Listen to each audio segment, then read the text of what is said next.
को नुकसान हुआ है उनको अभी दुगुना मेहनत करनी पड़ेगी। ख़ासतौर से जो माध्यमिक में जो 2022 में बैठेंगे, पहले ये था कि 6 घंटा उनको स्टडी करना पड़ता था, लेकिन अब जो है उनको जो है 8 घंटा, कम से कम जो है 8 घंटा उनको मेहनत करना पड़ेगा। एक और बात आपको बताते चलूँ मैं कि ये कमेटी का एक वाहिद इदारा है जिसे वेस्ट बंगाल गवर्नमेंट के तरफ से माइनॉरिटी स्टेटस मिला हुआ है।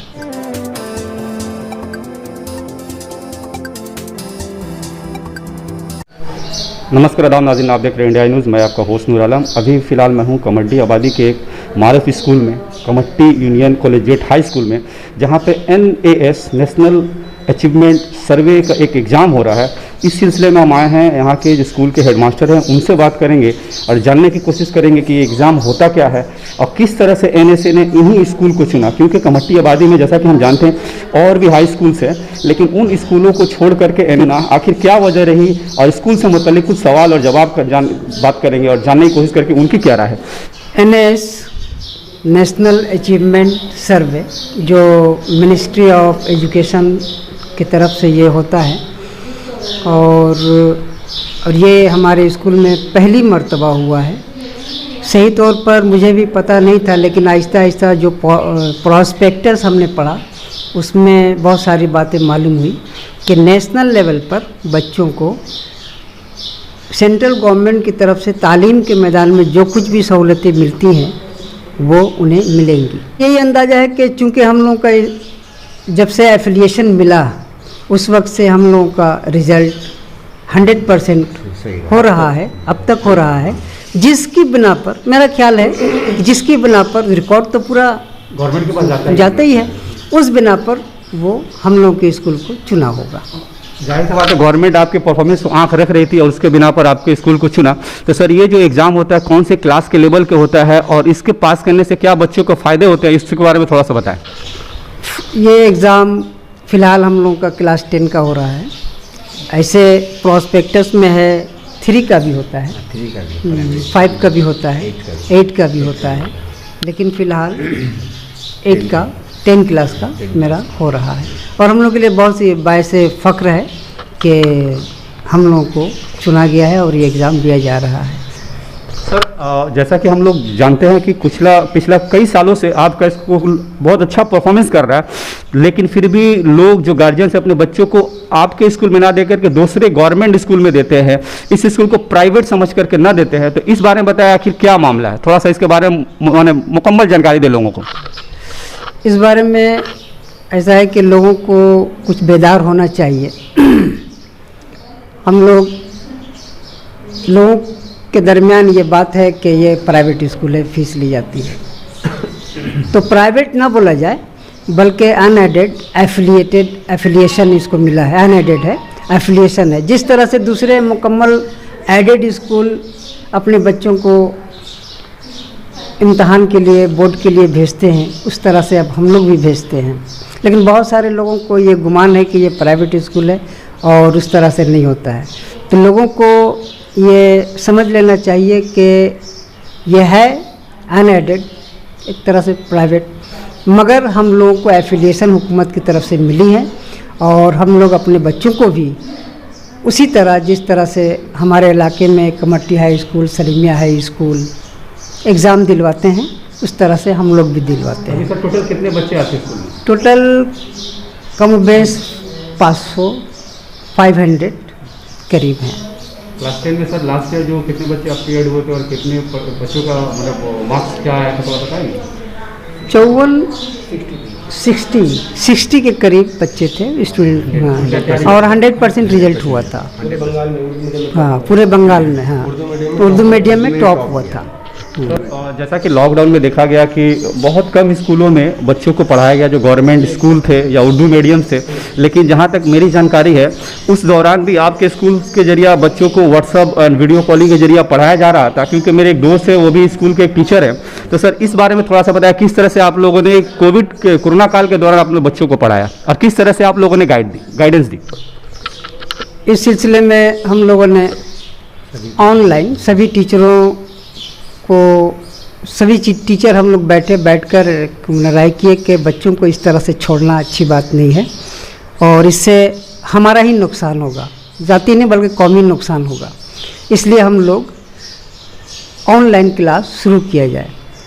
और हालांकि ऑनलाइन क्लास में उस तरह से पढ़ाई नहीं हो पाती है जिस तरह से फिज़िकली पढ़ाई होती है, मगर फिर भी जो बच्चे इससे फ़ायदा हासिल कर सकते हैं, थोड़ा ही हो मगर हो, और अब तक हम लोग कामयाब हैं, 100% कामयाब है इस मामले में।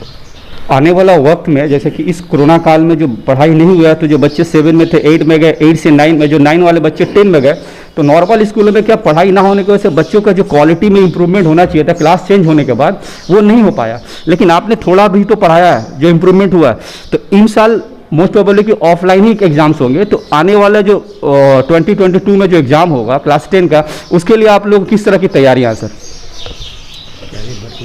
तैयारी हम लोग तो मेहनत के हम लोग आदी हैं, चाहे प्राइमरी हो चाहे हाई स्कूल हो, हम लोग मेहनत के आदी हैं।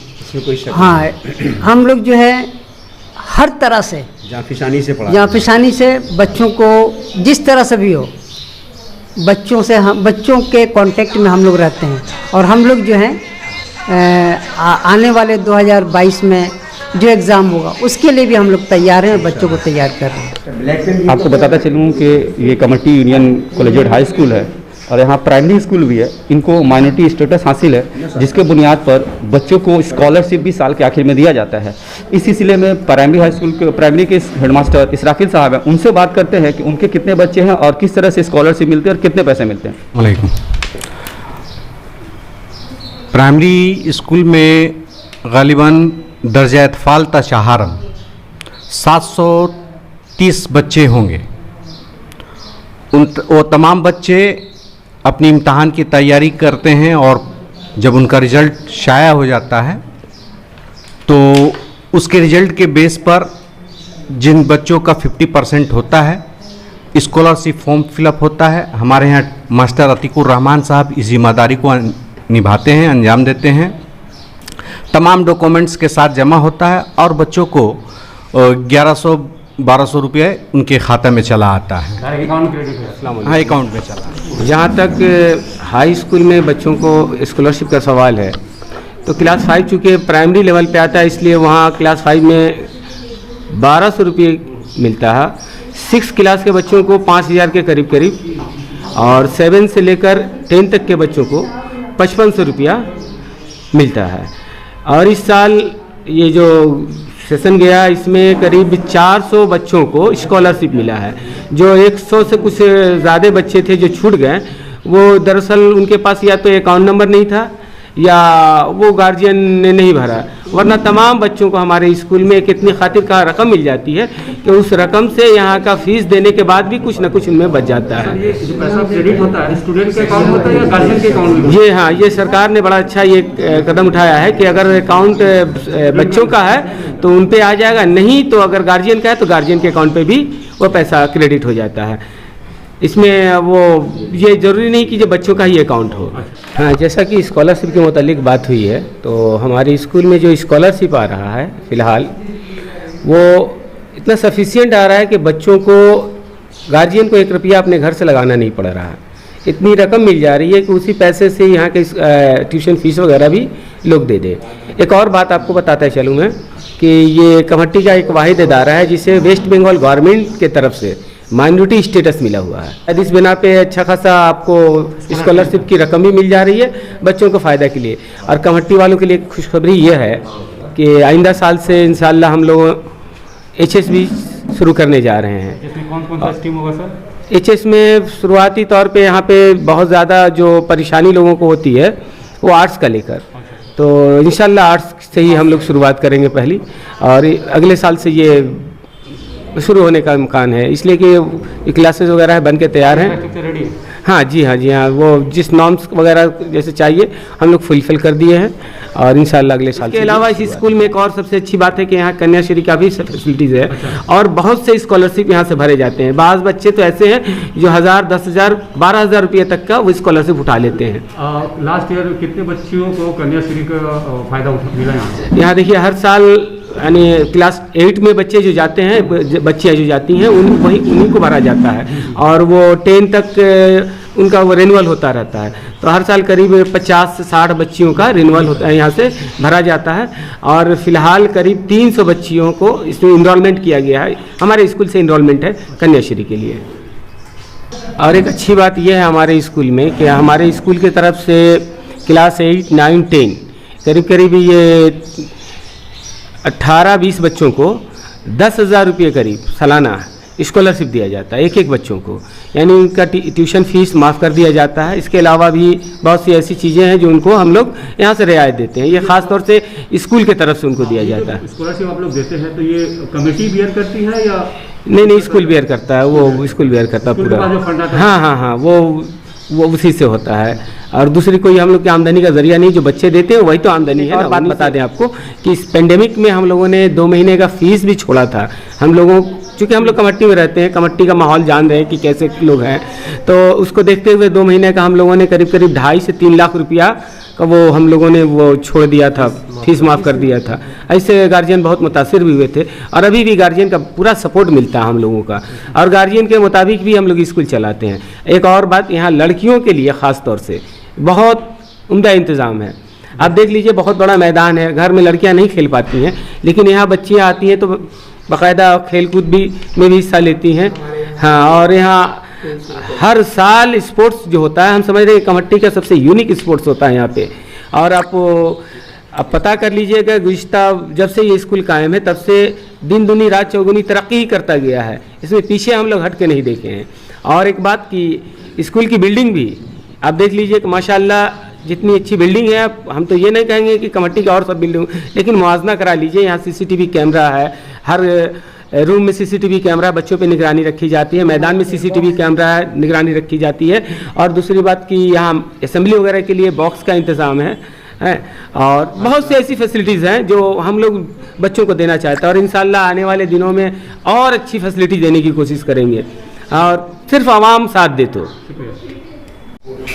अभी इत्तेफाक से स्कूल के ऑफिस में सरफुद्दीन सर भी हैं और मैं भी इनका शागिद रह चुका हूं, तो ये मेरे लिए फ़ख्र की बात है कि सर से एक मैं सवाल कर पा रहा हूं। सर, आप स्कूल के बारे में, असातिज़ा के बारे में कुछ बताएं यूनियन कॉलेज का। अस्सलाम वालेकुम रहमतुल्लाहि व बरकातुहू। मैं तो सलीमिया हाई स्कूल का टीचर रह चुका हूं। चूँकि मैं यहाँ के टीचरों से बहुत मुतासिर रहा, क्योंकि मेरा प्रोफेशन है, इस प्रोफेशन को मैं ड्यूटी समझ के मैं नहीं करता रहा, सलीमिया में भी या चाहे जहाँ भी। मैं इसको रिस्पॉन्सिबिलिटी, जिम्मेदारी समझ के करता रहा। और मुझे यहाँ के टीचरों, प्राइमरी हो, इंडियन कॉलेज के प्राइमरी सेक्शन हो या सेकेंडरी सेक्शन हो, यहाँ के लोगों को, टीचरों को देख करके मुझे बहुत हौसला मिलता रहा, बहुत खुशी होती रही कि इन्होंने जो जज्बा और लगन से पढ़ाया, आप पढ़ा भी रहे हैं माशाल्लाह। तो मेरा ये मकसद था कि मैं इसी स्कूल में आऊँ। मैंने उनको भी ऑफ़र किया था, प्राइमरी सेक्शन को भी, और यहाँ भी जो जहाँ किस्मत ले मैं उसको यहाँ पे लेकर आइए। अब मैं बहुत खुश हूँ, और यहाँ के टीचर जो जहाँ पहचाने से बरसों से पढ़ा रहे हैं, मुझे बहुत अच्छा लगा और आकर के मुझे बहुत खुशी है यहाँ पर हुई। सर, आइंदा 16 तारीख से स्कूल खुलने वाले हैं, तो अभी आप लोग बच्चों को क्या पैगाम देना चाहेंगे, जो बच्चे आएंगे स्कूल करने के लिए? मेरा पैगाम ये उन बच्चों के लिए है कि जो उनका नुकसान हुआ है, नुकसान तो बहुत ज़्यादा हुआ है, लेकिन यहाँ के ख़ास तौर से इस स्कूल के टीचरों ने, अब बच्चों ने आपस में तालमेल करके, हाँ, मैंने दूरी नहीं बढ़ा कर, नज़दीक हो करके जिस तरीके से हो, ऑनलाइन के तरीके से तालीम हासिल किया। और हम लोगों ने कोशिश भी किया है, भरपूर कोशिश किया, जो भी हो 75% हम लोग भरपूर कोशिश किया। 100% नहीं कर सकते, लेकिन 75% हम लोग कोशिश किया ऑनलाइन क्लास करने के लिए। नुकसान हुआ है उनको अभी दुगुना मेहनत करनी पड़ेगी, ख़ासतौर से जो माध्यमिक में जो 2022 में बैठेंगे। पहले ये था कि 6 घंटा उनको स्टडी करना पड़ता था, लेकिन अब जो है उनको जो है 8 घंटा, कम से कम जो है 8 घंटा उनको मेहनत करना पड़ेगा ट्यूशन लेकर के, तब जा कर के वो सेकेंड क्लास के ऊपर मैंने 60% नंबर पा सकते हैं। मेरा अपना जाती रहा है, तो जो भी रोशनी मैं यह बात कहना चाहता हूँ।